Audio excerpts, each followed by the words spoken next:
Assalamualaikum warahmatullahi wabarakatuh. Izin senior, izin memperkenalkan diri. Saya Aldi Henda Hermawan, NIT 2002041 dari kelas DD Charlie. Izin untuk menjelaskan ulang tentang materi pertama.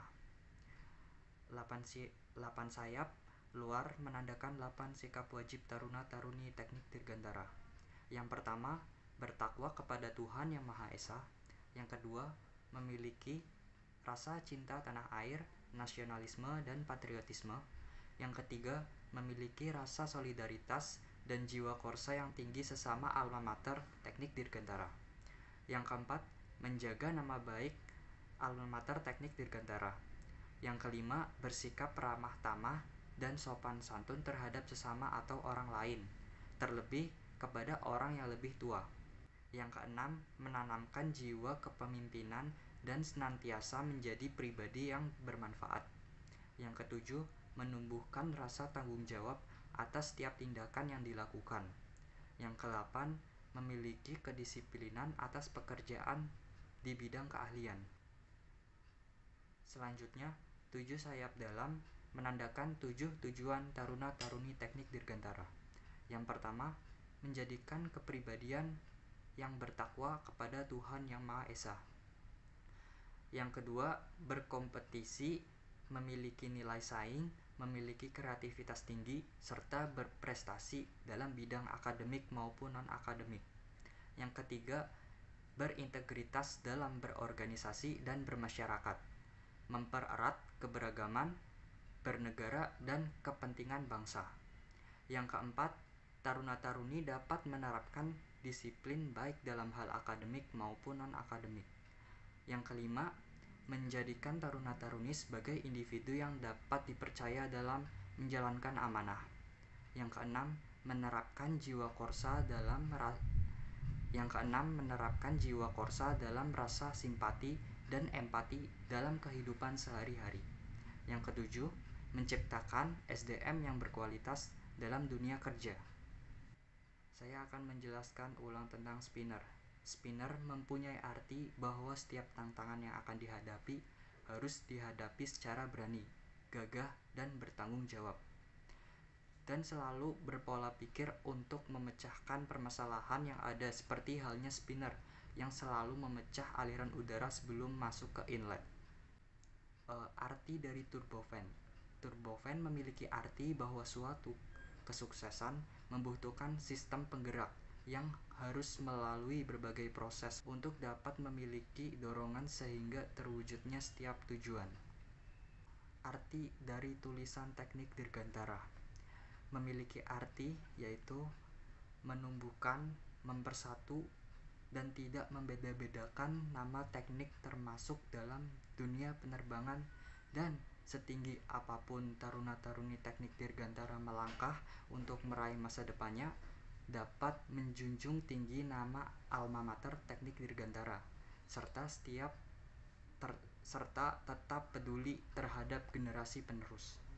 Izin senior, selanjutnya saya akan menjelaskan tentang sejarah singkat pesawat terbang. Ide pesawat terbang pertama kali dicetuskan oleh Abu al-Qasim Abbas bin Wirdas al-Takharin pada tahun 875 Masehi. Selanjutnya, idenya diteruskan oleh Leonardo da Vinci. Selanjutnya, ide tersebut dikembangkan lagi oleh Wilbur Wright and Devil Wright atau Wright bersaudara. Wright bersaudara yang terdiri dari 2 orang kakak beradik berasal dari daerah Amerika Serikat. Wright bersaudara memulai eksperimen pada tahun 1900 sampai dengan 1903, dan mereka menggunakan jenis pesawat layang yang dinamakan sebagai Wright Glider. Kemudian Wright bersaudara melanjutkan penelitiannya pada tahun 1903. Awalnya gagal, namun percobaan penerbangannya sukses sebanyak 4 kali. Bahan yang digunakan untuk membuat pesawat terbuat dari kayu pohon cemara dan menggunakan mesin yang berkekuatan 12 horsepower. Izin senior, izin untuk menjelaskan materi 2 tentang organisasi penerbangan internasional dan nasional. Diawali oleh IATA pada tahun 1919, usaha Angkatan Udara mendirikan IATA atau International Air Traffic Association di Den Haag, Belanda. Pasca Perang Dunia Kedua, bulan April tahun 1945, organisasi IATA direvisi di Havana. Pada saat itu, IATA telah mempunyai anggota maskapai sekitar 57 dan yang berasal dari 31 negara. Dan sekarang IATA mempunyai lebih dari 240 anggota atau maskapai dari 140 negara. Tujuan dan fungsi dari organisasi IATA. Tujuan utamanya membantu maskapai-maskapai penerbangan di seluruh dunia untuk bersaing secara sah atau sehat dan mencapai keseragaman dalam penetapan harga. Fungsi IATA untuk perusahaan penerbangan yang mengikutinya mengadakan acara untuk memecahkan berbagai masalah airlines yang dihadapi oleh perusahaan penerbangan di seluruh dunia. Fungsi IATA bagi pemerintah atau negara yang mengikutinya, yaitu menyiapkan cara-cara untuk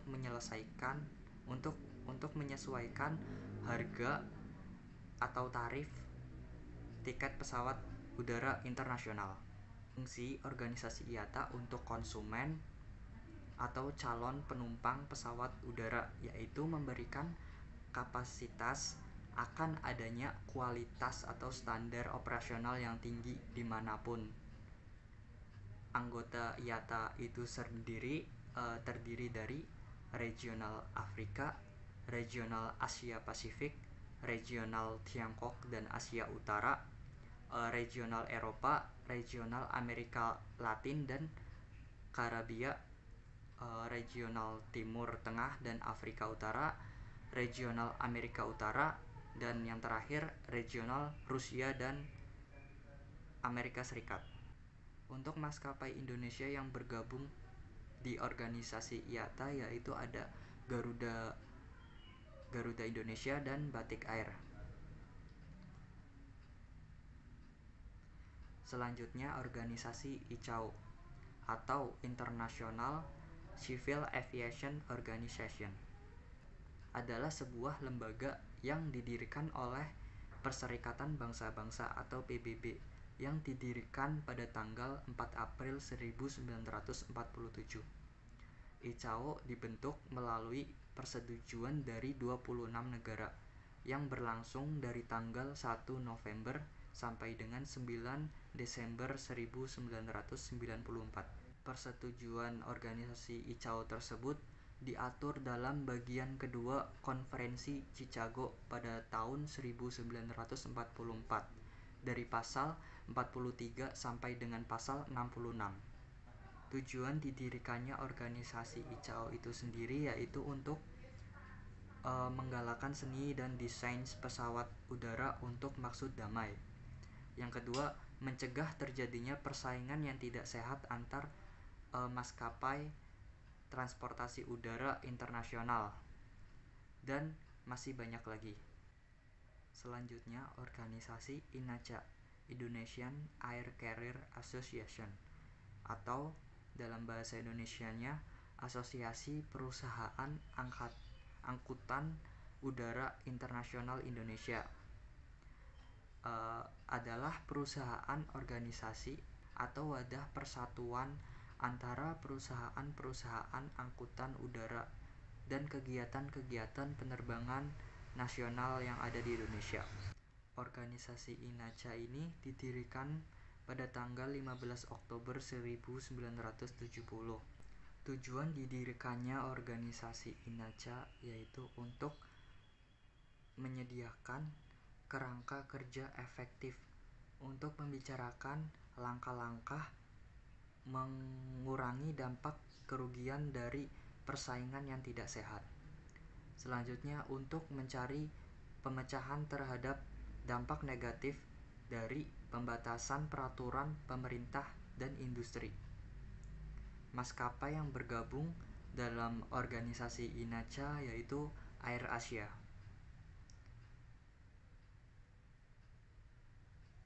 Dan yang terakhir ada organisasi UFTA, didirikan pada tahun 1966. UFTA merupakan satu-satunya federasi asosiasi travel agent dunia.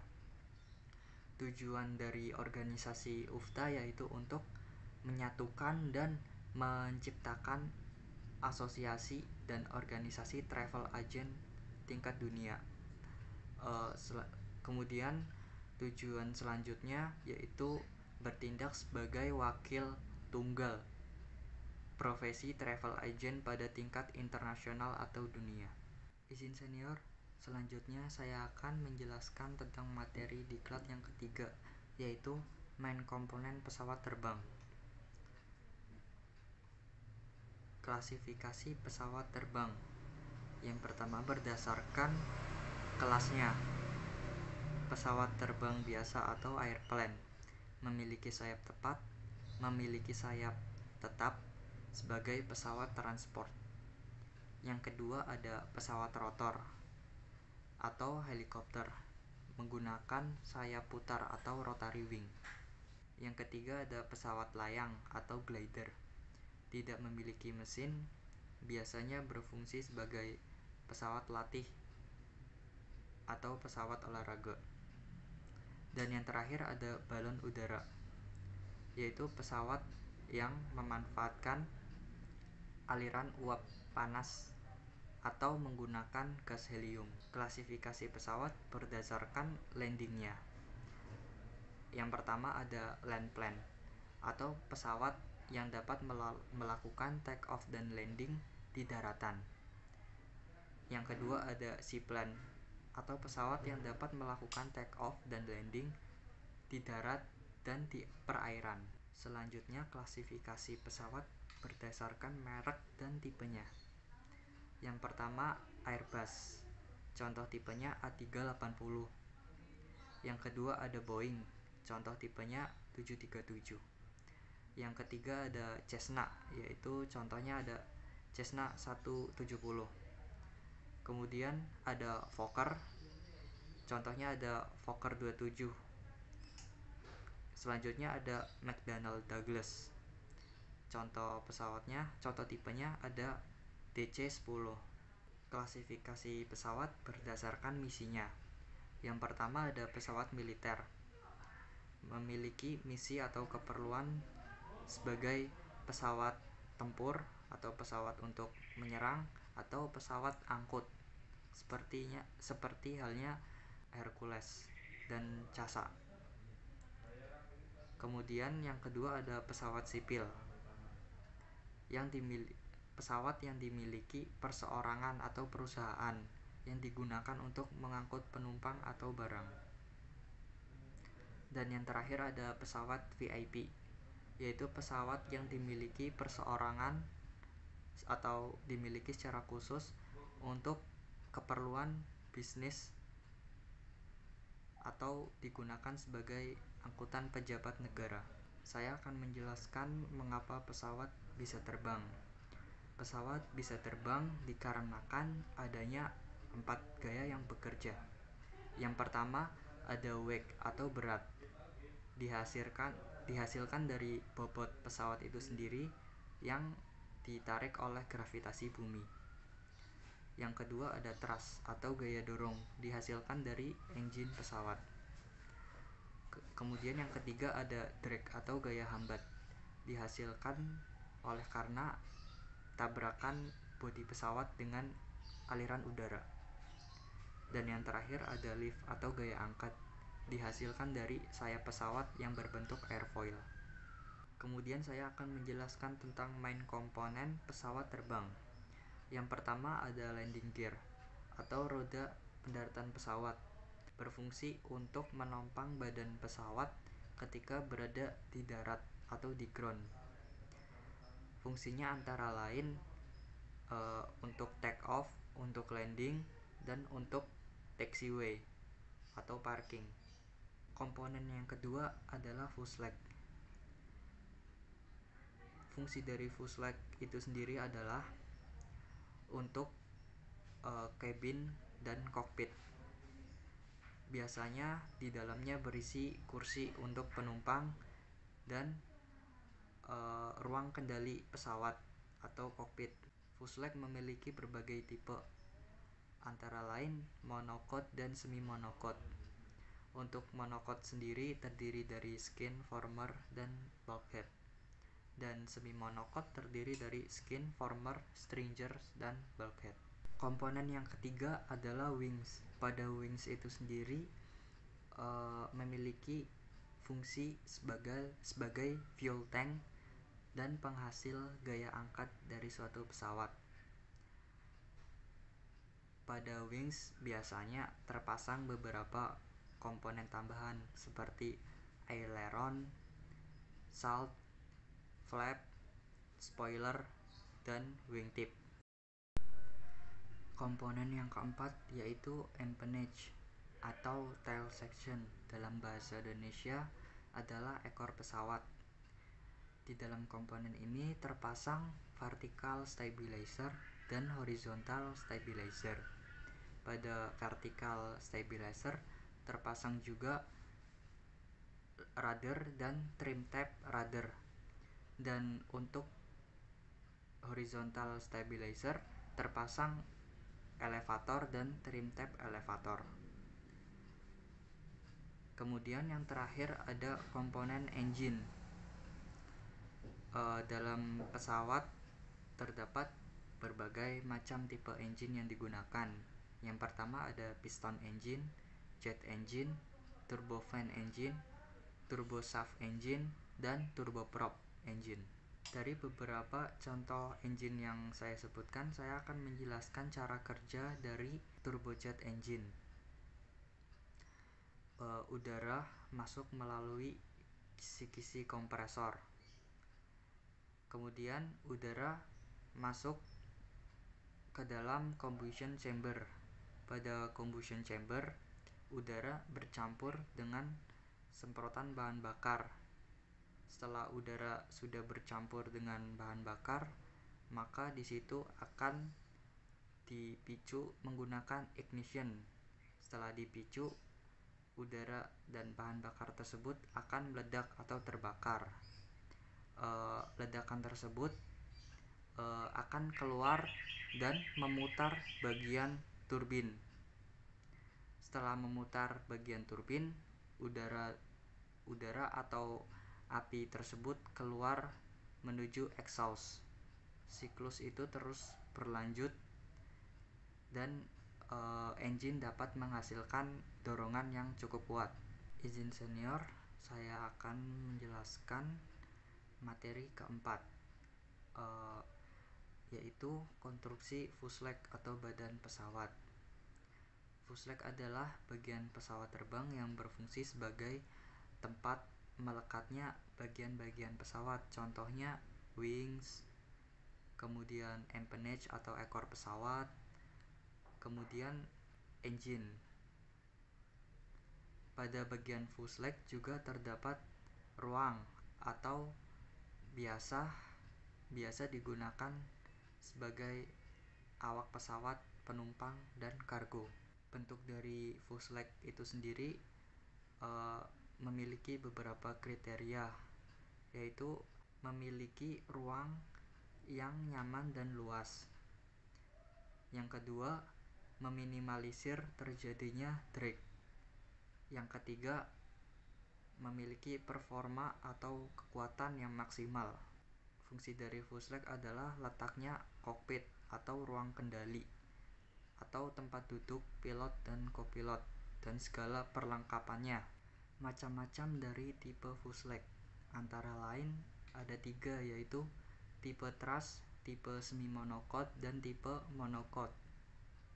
Tipe truss terdiri dari longeron, diagonal web members, dan vertical web members.